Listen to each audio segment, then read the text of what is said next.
A stranger from the local newspaper called me the morning after my father died. She said, "I'm finishing his obituary and I have to ask, why isn't his oldest daughter listed? Your name isn't here at all." I sat down on my kitchen floor, because until that phone call, I didn't even know my father was dead. My family had erased me from his death the same way they'd erased me from his life. My name is Christine. I was 33 years old when I learned my father had died from a woman named Margaret who edited obituaries for the Ridgemont Gazette. She wasn't calling to offer condolences. She was calling because my stepmother had submitted a death notice that listed 2 surviving daughters, and neither one was me. I had been erased. And the harder I dug into why, the more I realized the obituary was just the surface of something much bigger. Something that involved a hidden will, a letter my father wrote me 3 years before he died, and an attorney who had been trying to find me before it was too late. To understand how I ended up on that kitchen floor, I need to tell you who I was before that phone call. I was the daughter from the first marriage, and in Sandra's house, that made me the problem. My mother died when I was 4, pneumonia that turned septic in 48 hours. My father, George, married Sandra 2 years later. She had a daughter from a previous relationship, Megan, and together they had another girl, Emma. I was the leftover, the one who didn't match the family photos because I had my mother's auburn hair while everyone else was blonde. The pattern started early.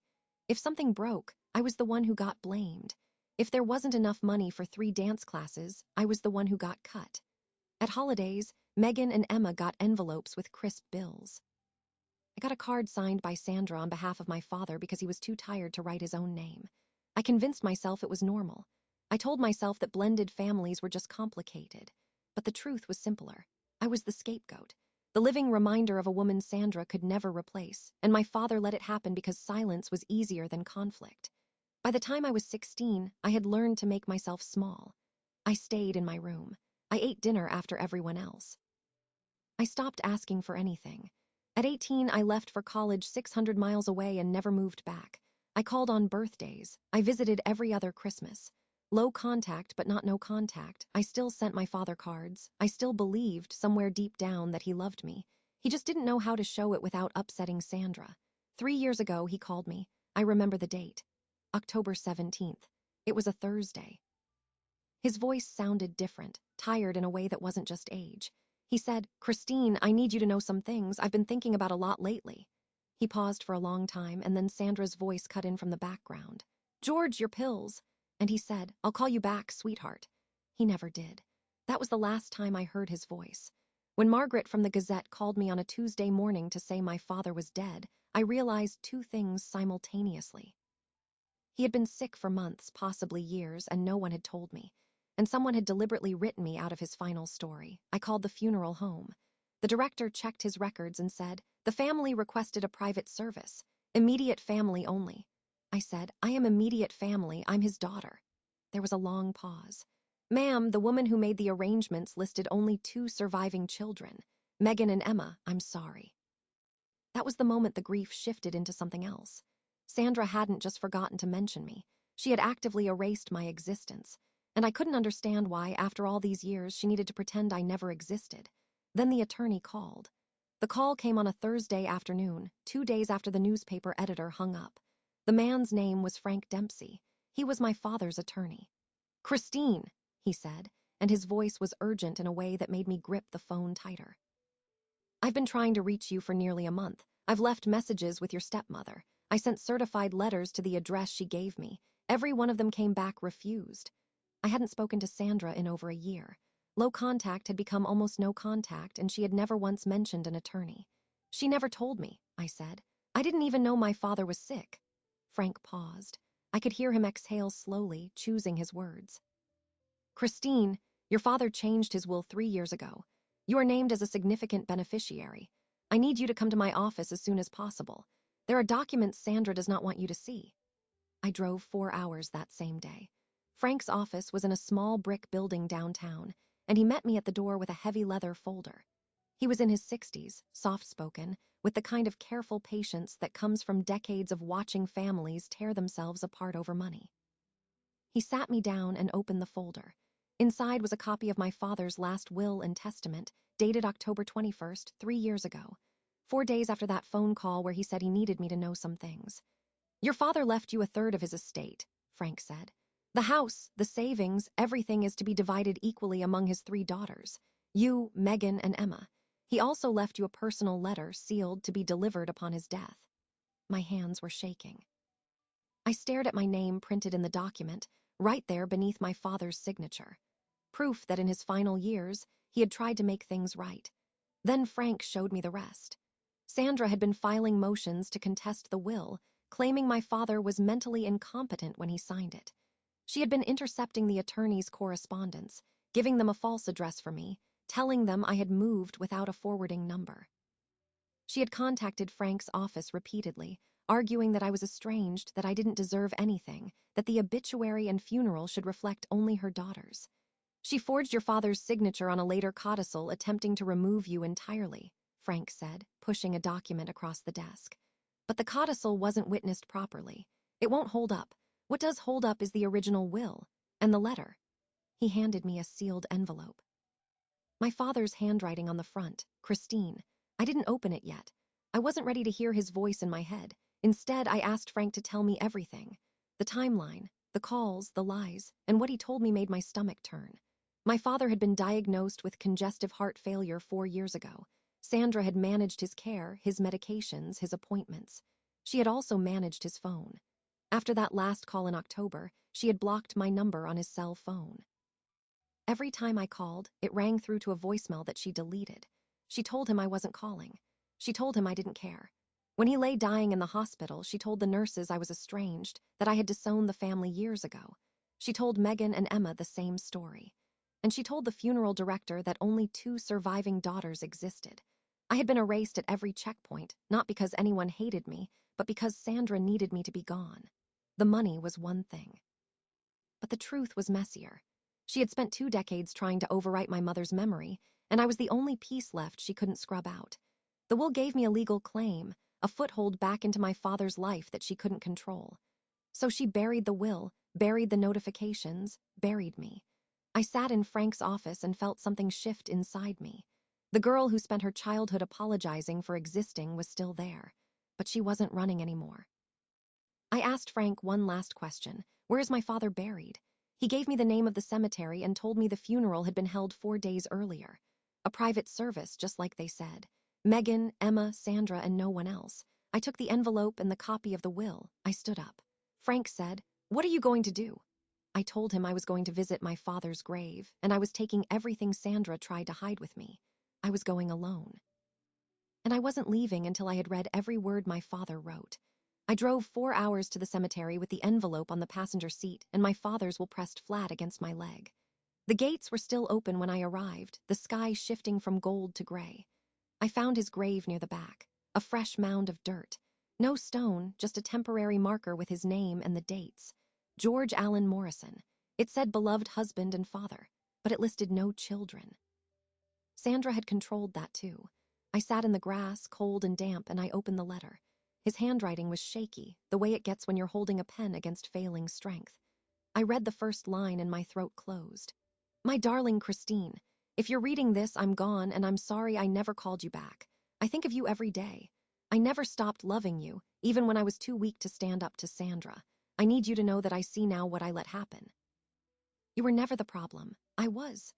He told me he had put my mother's jewelry in a safe deposit box, the ring she wore on her wedding day, the pearl earrings from her grandmother, things Sandra had tried to throw away years ago. He had kept them hidden. The key was with Frank. He said he wanted me to have them, that they had always belonged to me. And then the words that wrecked me completely. I changed my will because you are my daughter, and nothing Sandra did can ever change that. She will try to keep this from you. She will lie. I've asked Frank to find you no matter what. Don't let her win. He had known. He had known exactly what Sandra would do, and he tried to protect me from the grave. I held the letter against my chest and let myself cry. Not quiet, controlled tears. The kind that come from decades of swallowing down every feeling until your body forces it out. I cried for the little girl who never understood why she wasn't enough. For the 16-year-old who stopped trying. For the woman who learned her father's death from a stranger. When I finally looked up, someone was standing at the edge of the grave. Megan, my half-sister. She looked exhausted, her eyes red, a wrinkled tissue clenched in her fist. She stared at me like she was seeing a ghost. "I saw your car," she said. "I've been driving past here every day since the funeral, hoping you'd show up." I didn't know what to say. The last time I'd seen Megan, she was 16 and too young to question the stories Sandra told her. Now she was 22, and something in her face had cracked open. "Mom told us you wouldn't come," she continued.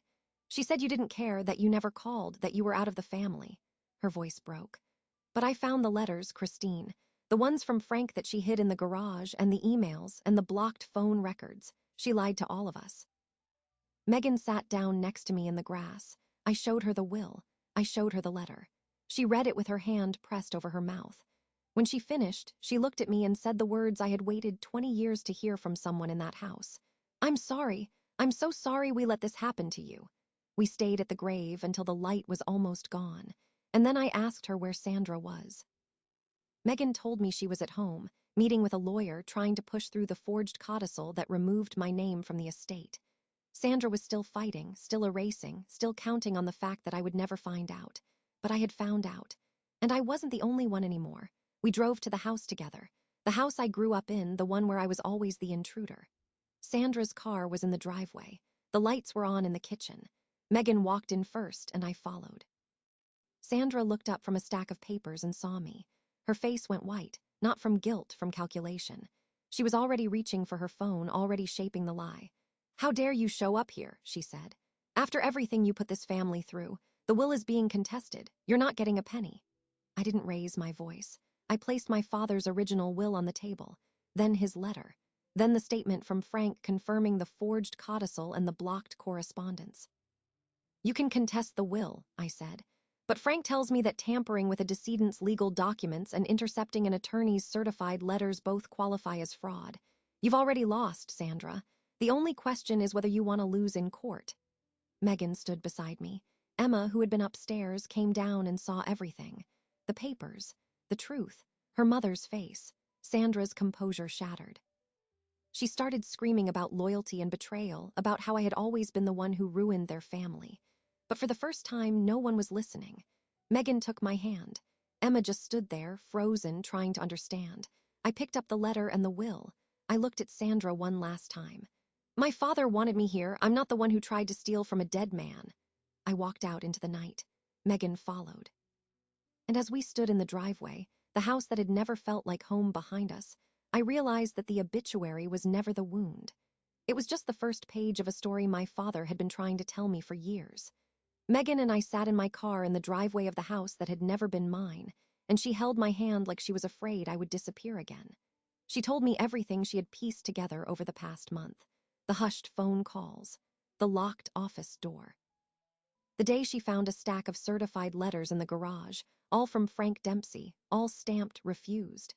She had confronted Sandra, and Sandra had said I was trying to steal from the family.